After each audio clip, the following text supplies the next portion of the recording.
कहाँ बैठकर कथा सुन रहे हो?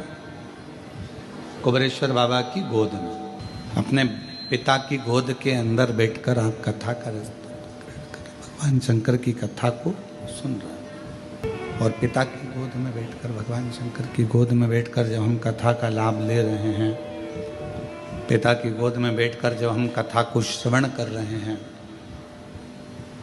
बच्चा सबसे ज़्यादा सेफ, बच्चा सबसे ज़्यादा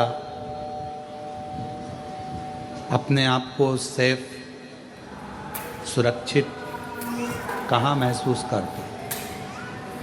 अपनी माँ की गोद में और अपने पिता की गोद में। बाकी का कोई भी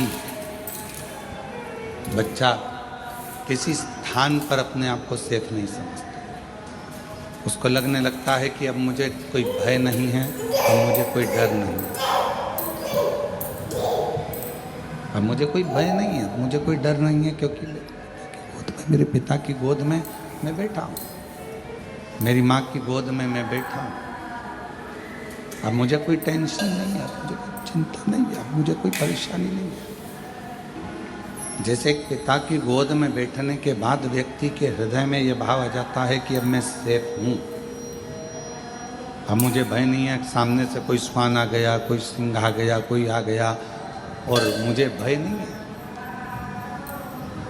कुबेरेश्वर धाम पर आप जितने भी बैठकर कथा को श्रवण कर रहे हैं, पितृपक्ष में या ऑनलाइन टीवी के सामने बैठकर, मोबाइल पर, दुकान पर, कहीं पर भी बैठकर शिव महापुराण की कथा यदि आप श्रवण कर रहे हैं,